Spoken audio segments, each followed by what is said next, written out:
Today is Good Friday, and on Good Friday, the Triduum continues with what's probably the most dramatic of all the liturgies because it's entirely different than anything we're used to. Right, on Good Friday, we are forbidden from celebrating the Mass. And so we have a Good Friday service, and we enter the church on this day in total silence. And normally churches are kept kind of dark, and when it's time for the liturgy to begin, the clergy come in to the church and they lie prostrate on the ground. The only other time they do this is at their ordination, and it's the sign of total vulnerability, right? Because if we're laying flat on the ground, we can't protect ourselves. And so it's the sign of pouring out, the sign of total vulnerability and thanksgiving to God for what is being remembered, what's being celebrated in this liturgy.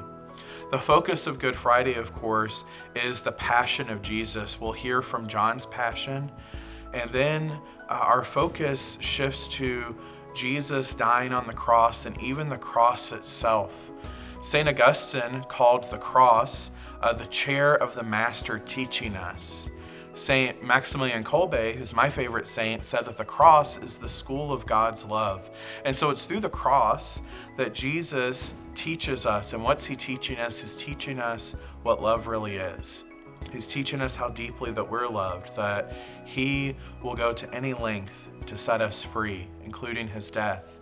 He teaches us that in loving others, it means that there will be some sacrifice. And so we hear about this great love that Jesus has, this great love that he's teaching us.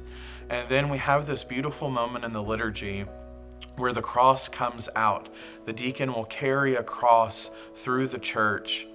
And then when we get to the front of the church, we'll all have the opportunity to come and venerate the cross with a kiss, with a touch, some sign of respect. And we venerate the cross because it's through the cross, right, that our salvation was won for us. And this would have been scandalous. The early Christians having crosses in their churches would have been so scandalous to the people because the cross was an instrument of torture and it's an instrument of death. It's something that we don't want to see. And yet that horrible thing for us shows us the greatness of God's love. For us, it wins our salvation. And so it becomes, even though it's ugly, even though it's horrendous, it becomes something so beautiful. Today on Good Friday, the church asks us to fast, which means, practically speaking, that we'll only have one full meal and two small meals that together don't equal a full meal. We're asked to fast, but we're also asked, of course, to abstain from meat.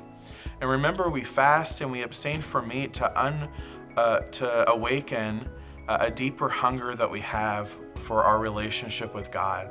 So I encourage you to remember to fast, to abstain from meat today, but also to join us for this beautiful liturgy so that we can be reminded together of the great love that God has for us.